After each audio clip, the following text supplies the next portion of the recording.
नमस्कार दोस्तों, हमारे चैनल में आपका बहुत बहुत स्वागत एवं अभिनंदन है। यहाँ आप पढ़ रहे हैं यूपी टीजीटी संस्कृत धारा में डॉक्टर बाबूराम सक्सेना के व्याकरण की रिवीजन क्लास। तो ये रिवीजन की हमारी तीसरी क्लास है आज। इससे पहले भी हम 2 क्लास पढ़ चुके हैं। तो आइए हम इसे देखेंगे फास्ट में। तो पहला है हमारा वन लाइनर में देख रहे हैं हम इसे। पहला है सभी शब्दों का आधार धातु होते हैं, यह किसने कहा है। सभी शब्दों का आधार धातु होते हैं, यह यास्क मुनि ने कहा है। दूसरा क्वेश्चन बन सकता है इसमें से, यास्क का अनुमानित समय। यास्क का अनुमानित समय तो 800 वर्ष ईसा से पूर्व। नेक्स्ट है यास्क के परवर्ती एवं पाणिनि के पूर्ववर्ती आचार्यों की कृतियाँ किसके कारण विस्मृत हो गई हैं। यानी यास्क के पहले के कवि और यास्क के बाद के कवि, इनकी जो कृतियाँ हैं, इनके जो ग्रंथ हैं, वह किस कारण विलुप्त हो गए हैं, विस्मृत हो गए हैं। तो पाणिनिकृत अष्टाध्यायी के कारण। यानी पाणिनि जी का जब अष्टाध्यायी लिख गया तो यास्क से पहले वाले और उसके बाद वाले कवि बिल्कुल विलुप्त हो गए। इसके आगे है पाणिनि के अष्टाध्यायी में कौन कौन से व्याकरणों का उल्लेख है। तो पाणिनि के अष्टाध्यायी में कुछ व्याकरणों का उल्लेख किया गया है। तो एक है अपसली, काशकृत्सन, साकल्य, शाक्टायन एवं इंद्र। ये हमें थोड़ा सा याद रखना पड़ेगा। अपसली, काशकृत्सन, साकल्य, शाक्टायन एवं इंद्र। इससे आगे है तैत्तिरीय संहिता के अनुसार कौन सा व्याकरण सर्वप्रथम व्याकरण है। तो तैत्तिरीय संहिता के अनुसार पहला जो व्याकरण है वह ऐन्द्र व्याकरण है। नेक्स्ट है तोल्काप्पियम व्याकरण कहाँ का व्याकरण है। तो तोल्काप्पियम व्याकरण तमिल का व्याकरण है। तमिल के व्याकरण का नाम है तोल्काप्पियम।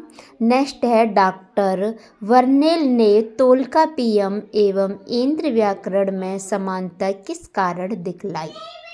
डॉक्टर वर्नेल एक व्यक्ति हैं, उन्होंने तोल्काप्पियम यानी तमिल के व्याकरण में और ऐन्द्र व्याकरण यानी इंद्र व्याकरण में समानता किस कारण दिखलाई। तो ऐन्द्र व्याकरण को सर्वप्रथम व्याकरण सिद्ध करने के लिए। आगे फिर देखते हैं हम ऐन्द्र। नेक्स्ट है ऐन्द्र व्याकरण को सर्वप्रथम व्याकरण किसने घोषित किया। ऐन्द्र व्याकरण को सर्वप्रथम व्याकरण वर्नेल एक व्यक्ति हैं जिन्होंने ये सिद्ध कर दिया कि ऐन्द्र व्याकरण ही सर्वप्रथम व्याकरण है। उसके बाद नेक्स्ट है कातंत्र व्याकरण ने और कलाप व्याकरण ने कौन से व्याकरण का अनुसरण किया। यानी कि इन 2 व्याकरणों का भी ध्यान रखना है। कातंत्र व्याकरण और कलाप व्याकरण, इन दोनों ने ऐन्द्र व्याकरण का अनुसरण किया। यानी ऐन्द्र व्याकरण पर ये आधारित रहे। किसके अनुसार कलाप व्याकरण ने ऐन्द्र व्याकरण का अनुसरण किया। कौन ये कह रहे हैं। तो वेंगसांग चीनी यात्री हैं एक, वेंगसांग, और तारानाथ तिब्बती इतिहासकार हैं। 2 व्यक्ति हैं, वेंगसांग और तारानाथ। वेंगसांग चीन के यात्री हैं और तारानाथ तिब्बत के इतिहासकार हैं।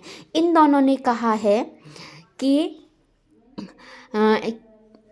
कलाप व्याकरण ने ऐन्द्र व्याकरण का अनुसरण किया है, ये व्यक्ति कह रहे हैं। उसके बाद नेक्स्ट हो जाता है हमारा वररुचि एवं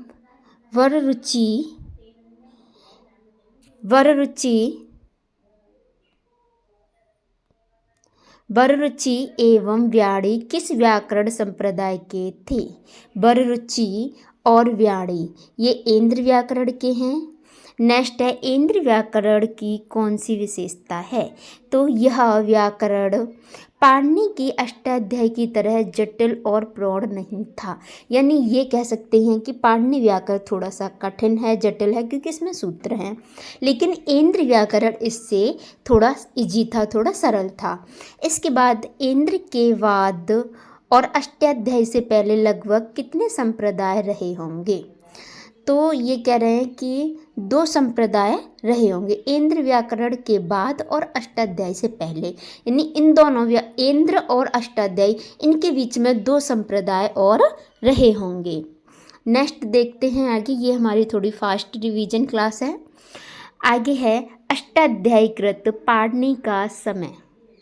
अष्टाध्यायीकृत पाणिनि का समय, जिन्होंने अष्टाध्यायी लिखा है उन पाणिनि का समय। तो कुछ लोगों के अनुसार, यानी वासुदेव शरण अग्रवाल के अनुसार, वासुदेव शरण अग्रवाल जो हैं वो पाणिनि जी का समय कह रहे हैं 500 ईस्वी पूर्व और 400 ईस्वी पूर्व, इनके बीच का मान रहे हैं। 500 ईस्वी पूर्व से 400 ईस्वी पूर्व के मान रहे हैं। किंतु मैक्स मूलर कह रहे हैं कि नहीं, इनका समय जो होगा वह 350 वर्ष ईस्वी पूर्व होगा। पाणिनि का निवास स्थान, इनका निवास स्थान अटक जिला का सलातुर ग्राम है। और ये क्या है हमारा, इसके अलावा इनकी माता का नाम पाणिनि का, तो पाणिनि की माता का नाम दाक्षी है और यह पतंजलि के महाभाष्य के अनुसार है। और इनके गुरु का नाम वर्ष या उपवर्ष है। पतंजलि के महाभाष्य में लिखा है कि इनके गुरु हैं जिनका नाम वर्ष या उपवर्ष है। दाक्षी इनकी माता का नाम है। कथा सरित सागर के चतुर्थ तरंग की यह कथा में लिखा गया है। कथा सरित सागर के चतुर्थ तरंग में ये बताया गया है कि दाक्षी इनकी माता का नाम है। और पतंजलि के महाभाष्य में ये बताया गया है कि इनके गुरु का नाम वर्ष या उपवर्ष है। नेक्स्ट है पाणिनि की मृत्यु। ये भी बहुत प्रसिद्ध सा क्वेश्चन हो जाता है, पाणिनि जी की मृत्यु। तो पाणिनि की मृत्यु व्याघ्र के हाथों हुई थी, यानी व्याघ्र से इनकी मृत्यु हुई थी। और ये किस में कहा गया है, तो ये पंचतंत्र के एक श्लोक के अनुसार है। पंचतंत्र में एक श्लोक है जिसमें ये दिखाया गया है कि पाणिनि जी की मृत्यु व्याघ्र के हाथों हुई थी। नेक्स्ट है पाणिनि की निधन तिथि। पाणिनि जी की निधन तिथि क्या है, तो त्रयोदशी को। इस तिथि को व्याकरण नहीं पढ़ते, यानी जो व्याकरण हैं, जो व्याकरण को ज्ञाता हैं, वह व्याकरण इस दिन नहीं पढ़ाते हैं। इसके आगे है अष्टाध्यायी लगभग सूत्र। तो लगभग सूत्र हैं 4000, लेकिन यदि हम इसकी मूल अंकों की बात करें, मूल संख्या की बात करें तो 3978, 3978 इनकी लगभग 4000 कह सकते हैं। और यदि एक्यूरेट बोलना हो तो 3978। अष्टाध्यायी में अध्याय हैं 8, इसके नाम से ही पता चलता है अष्टाध्यायी। 8 हैं अध्याय जिसमें एक अध्याय में 4 पाद हैं। एक अध्याय में पादों में विभाजित है ये, तो एक अध्याय में 4 पाद हैं। अष्टाध्यायी के कितने सूत्रों का मूल रूप उपलब्ध नहीं है, तो 5 सूत्र ऐसे हैं जिनका मूल रूप उपलब्ध नहीं है। नेक्स्ट आगे देख लेते हैं। यदि आप इसमें से नोट्स बनाना चाहते हो तो अवश्य बना सकते हैं। ये मेरा हाथ का लिखा हुआ नोट्स है और मैं आपको फास्ट रिवीजन करा रही हूँ, इससे ज़्यादा फास्ट रिवीजन आपको कोई नहीं कराएगा। इसके बाद हम आगे आ जाते हैं अष्टाध्यायी का विभाजन। तो अष्टाध्यायी का जो विभाजन है मैं आपको पहले ही बता चुकी हूँ 8 अध्यायों में। लेकिन 8 अध्याय में कौन से अध्याय में क्या दिया गया है वो देख लेते हैं। तो प्रथम अध्याय में संज्ञाएं और परिभाषाएं, यानी पहले अध्याय में कुछ नाम और कुछ परिभाषाएं दे दी हैं। दूसरे अध्याय में समास और कारक की व्याख्या की गई है। पहले में नाम और परिभाषा, दूसरे में समास और कारक। तीसरे और आठवें अध्याय में कृदंत प्रकरण है, यानी प्रत्यय है कृदंत प्रत्यय। और चौथे तथा 5वें अध्याय में तद्धित प्रकरण है, यानी इसमें भी क्या है आपके प्रत्यय हैं। और 6वें और 7वें में 6 और 7वें में तिंग सुप प्रत्यय है। इसके बाद 8वें में संधि प्रकरण है। 8वें में संधि प्रकरण है, यानी 8वें में कृदंत प्रत्यय भी है और संधि भी है। अष्टाध्यायी को संक्षेप में लिखने का प्रधान हेतु क्या रहा होगा?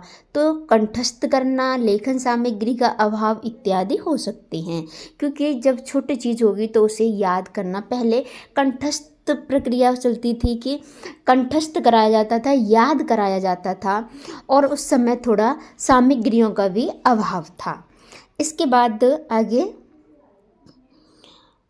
आगे हम चलते हैं। अष्टाध्यायी को संक्षिप्त करने के लिए पाणिनि ने किन 6 साधनों का सहारा लिया? अष्टाध्यायी को संक्षेप करने के लिए पाणिनि जी ने 6 साधनों का सहारा लिया। वो 6 साधन कौन कौन से हैं ये जान लेते हैं। प्रत्याहार।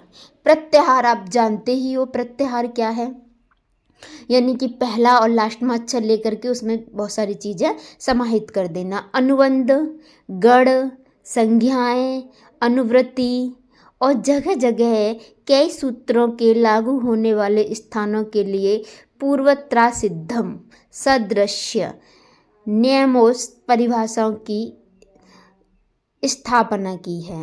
यानी प्रत्याहार, अनुबंध, गढ़ आप जानते ही हैं, किसी बहुत सारी चीज़ों को एक में मिला करके हम कह देते हैं कि जैसे गढ़ादि गढ़ है, ये तुड़ादि गढ़ है। गढ़ आपने संस्कृत पढ़ी है तो आप इतना गढ़ भी जानते ही हैं। तो ये 6 साधन रहे हैं पाणिनि जी के अष्टाध्यायी को संक्षिप्त करने के लिए। तो यदि हम इसका फास्ट रिवीजन और करना चाहें तो हम इसे ऐसे देख सकते हैं। सभी शब्दों का आधार धातु होते हैं, यह यास्क मुनि ने कहा है। यास्क का अनुमानित समय 800 ईसा पूर्व। यास्क के पूर्ववर्ती और परवर्ती किसके कारण दिखाई नहीं देने लगे, विस्मृत हो गए? तो पाणिनि की अष्टाध्यायी के कारण। और पाणिनि के अष्टाध्यायी में कौन कौन से व्याकरणों का उल्लेख है? अपसली, कास्कृत्सन, साकल्य, शाक्टायन एवं इंद्र। तैत्तिरीय संहिता के अनुसार कौन सा व्याकरण सर्वप्रथम है? इंद्र व्याकरण। तौलकाप्पियम एवं व्याकरण कहाँ का व्याकरण है? तौलकाप्पियम तमिल का व्याकरण है। डॉक्टर वर्नेल ने तौलकाप्पियम एवं इंद्र व्याकरण को समानता किस कारण दिखाई? तो इंद्र व्याकरण को सर्वप्रथम व्याकरण बताने के लिए। इसमें यदि आपको देखना है तो थोड़ा इसके अध्याय हमें पता होना चाहिए। प्रथम अध्याय में संज्ञा और परिभाषा, दूसरे में समास कारक, तीसरे में तीसरा, चौथा, पाँचवा, छठवां और सातवां और आठवां, यानी कि पहला दूसरा, पहले में संज्ञा और परिभाषाएं, दूसरे में समास और कारक, दूसरे के बाद 3, 4, 5, 6, 7, 8 बचे हुए जो आपके 6 हैं उनमें प्रत्यय हैं। और प्रत्यय कौन से में कौन सा है ये देख लेना है। प्रत्यय कृदंत प्रत्यय तीसरे और 8वें में है, तद्धित चौथे और 5वें में है, तिगंत 6वें और 7वें में है, और संधि हमारी बची हुई लास्ट में 8वें अध्याय में है। तो बस इसी के साथ मैं अपनी वाणी को विराम देना चाहूँगी। नमस्कारः, धन्यवादः।